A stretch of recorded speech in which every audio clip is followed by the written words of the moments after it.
Nah ini menegakkan DPR yang beradab dan betul-betul bermartabat ini yang paling penting. Beradab itu untuk Bang Fadlizon seperti apa sih? Yang paling penting kita boleh berbeda pendapat, kita boleh marah, kita boleh keras dalam berdebat.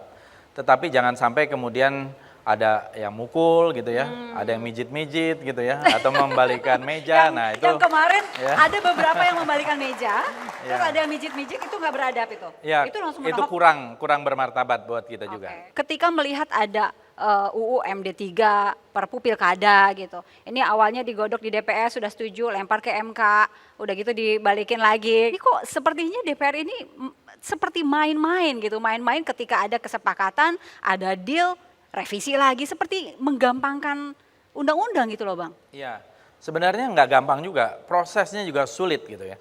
Tetapi kadang-kadang apa yang disebut itu kita harus ada kompromi juga ya.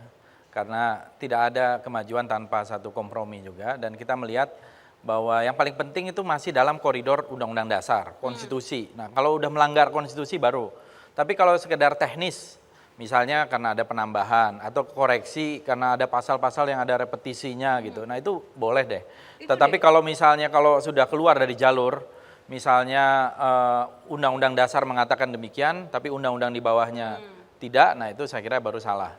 Tapi selama dalam koridor itu mestinya nggak ada masalah. Bang gini deh, jujur deh, ini tarik menarik politik ya, atau deal-deal, atau ada apa sih di balik itu gitu loh. Sebenarnya karena kita di satu sisi ingin ada satu sistem yang ideal. Tapi di sisi lain, di dalam kita mau menggolkan sesuatu, undang-undang seperti itu, kita butuh kekuatan yang besar. Misalnya kalau di voting ya kita perlu kekuatan yang besar. Nah kadang-kadang kita harus mengorbankan sesuatu itu, misalnya mengorbankan sesuatu untuk persatuan. Mengorbankan sesuatu untuk hal yang lain yang lebih besar kepentingannya. Saya kira itu nggak ada masalah. Karena yang kita korbankan itu bukan sesuatu yang prinsipil. Masih di dalam tataran dua-duanya demokratis. Lain kalau misalnya yang satu... Prinsipil dong Bang, kalau yang satu langsung, yang satu lewat DPRD? Enggak, artinya itu kan teknis. Yang kalau bahaya itu adalah kalau misalnya satu presiden seumur hidup, satu misalnya 2 kali masa jabatan, nah itu prinsipil. Tapi kalau sekedar untuk cara bagaimana kita memilih, saya kira masih oke.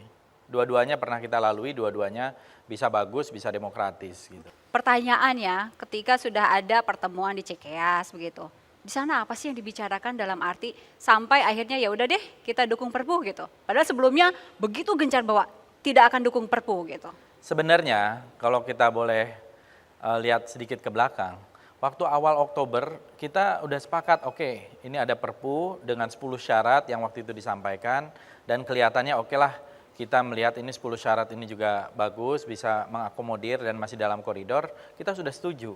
Dan sejak itu belum ada perubahan sikap. Jadi belum ada yang perubahan sikap. Nah hasil voting kan sebelumnya. Nah jadi karena di dalam undang-undang dasar kita ini Perpu itu juga memang hak presiden. Walaupun ada kondisi-kondisi tertentu. Jadi begitu Perpu dikeluarkan oleh presiden itu langsung berlaku.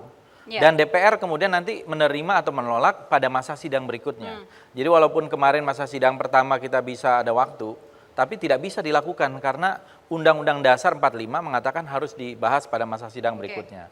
Artinya baru pada bulan Januari akhir lah mungkin. Kalau Bang Fadli mulai terjun ke politik kenapa? Saya merasa ada panggilan tugas. Bukan berarti mengecilkan diri? Enggak, passion saya di kebudayaan gitu. Saya kalau pensiun nanti pengennya nulis novel gitu ya. Per kapan ini? Per kapan ini? Jadi Bang Fadlizon ini mulai masuk tapi politik? Bagi saya politik itu is a duty. Ya karena ada pepatah mengatakan dari Edmund Burke mengatakan the only thing necessary for the triumph of evil is for good men to do nothing.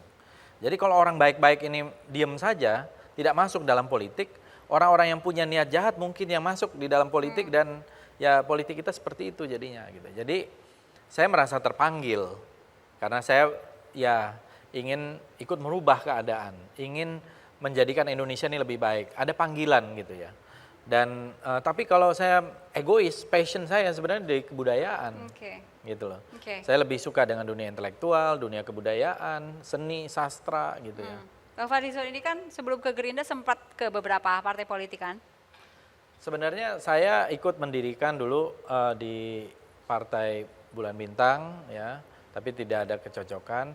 Saya pernah jadi anggota MPR dulu dari Golkar. Gitu. P3 juga pernah? Kalau P3 sebenarnya karena dulu orang tua tapi nggak pernah. Nggak pernah Iya. simpatisan saja berarti? Ya nggak pernah secara ini nggak pernah anggota. Artinya yang resmi anggota PKB begitu? Nggak. Nggak juga? Yang resmi anggota pernah Golkar, Golkar? karena zaman itu hanya 3 partai. Kemudian PBB? PBB saya salah satu pendiri, co-founder. Oke. Di Gerindra juga saya salah seorang pendiri. Oke.